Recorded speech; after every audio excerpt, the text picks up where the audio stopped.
জীবন, তাজা জীবন যদি চলে যেতে পারে, আমার এই চাকরির দরকার নেই ভাই। এই চাকরির আমার দরকার নাই। যে চাকরিতে আমার সব আমরা একটা পোশাকে গোটা বাংলাদেশ এক পোশাকের পুলিশ, এক নামে গোটা বাংলাদেশ চেনা পুলিশ। আজ আজ ঢাকায় আমার পুলিশ মরছে, রংপুরে মরে নাই, তাই আমার ভাইদের জন্য আমার কষ্ট হচ্ছে না? আমার ভাইদের ফ্যামিলির কি হবে? আমার ভাই যারা তাজা প্রাণ ঝরে গেছে তাদের ফ্যামিলির কি হবে? কোনো বিসিএস তো বলতেছে না যে এই ফ্যামিলিগুলোর দায়িত্ব আমরা নেব। এখন পর্যন্ত কোনো নির্দিষ্ট যে আমাদের মানে যে হুকুম, আমাদের প্রতি যে হুকুম, সেরকম কোনো নির্দেশনা আমাদের প্রতি আসতেছে না। আমাদের এতগুলা পুরো বাংলাদেশ পুলিশ যে একটা দাবি নিয়ে ওনাদের কাছে উত্থাপন করছে, এর যে সঠিক শুরুতাহাল এটা আমরা পাচ্ছি না। আপনাদের মাধ্যমে আমরা বলতে চাই, আমাদের সিনিয়রদেরকে বলতে চাই, আমাদের একটা সঠিক সিদ্ধান্ত দেন।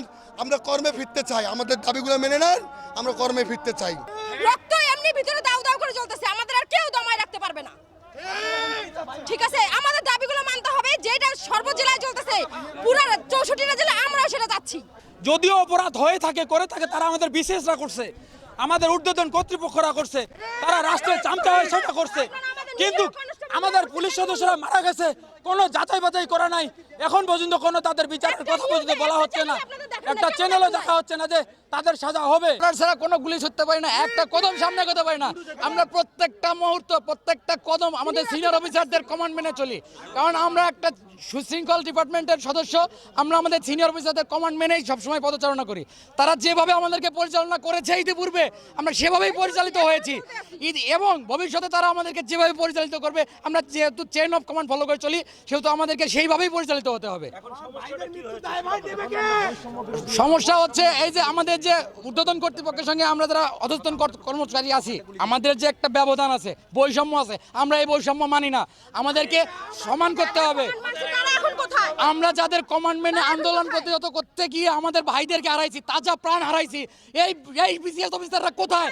এই অন্যায় কমান্ডো অফিসাররা কোথায়? এদেরকে অবিলম্বে আমাদের সামনে আনতে হবে। আমরা এদের সামনে চাই, এদের বিচার আমরা নিজেতে করতে চাই। আমরা মূলত সিনিয়র অফিসার ব্যতীত আমরা তো গুলি করতে পারি না।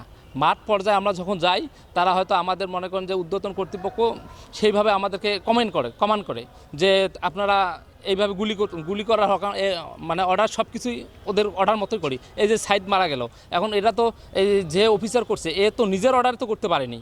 এখন ঊর্ধ্বতন কর্তৃপক্ষ ওই বিসিএস স্যারের এদের অর্ডারতে করছে। এখন এর যে দায়ভারটা আমাদের এই নিম্নস্থ কর্মচারীদের উপর পড়বে, এটা তো ঠিক না।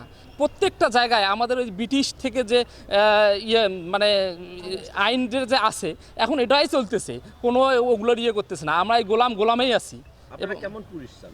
আমরা চাই যে বৈষম্য পুলিশ, যাতে সবাই আমাদেরকে গ্রহণ করে, কিন্তু এইরকম চাই না যে আমাদের রাস্তায় পিটে মারুক বা হত্যা করুক, এইরকম আমরা চাই না, কারণ আমাদেরও ফ্যামিলি আছে। এবং বর্তমান দেখেন আমাদের এসপি স্যার এবং এডিশনাল এসপি স্যার, এদের বাসায় মনে করেন আমাদের পুলিশ 10 জন 20 জন করে সব সময় আছে, দেখশুন করে। আমাদের বাসায় কে দেখবে এগুলো? আমাদের দাবি এই যে 11 দাবি বলছে যে বৈষম্য পুলিশ দরকার, না হলে আমাদের যে সরকারে আসবে তারাই এইভাবে আমাদেরকে ব্যবহার করবে। এই যে মনে করেন এর আগে যত সরকার আসছে, সবাই চায় যে তাদের আমরা ওই গোলামি করেই চলি, এবং আমরা জনগণের আর সেই পুলিশ হতে পারি না।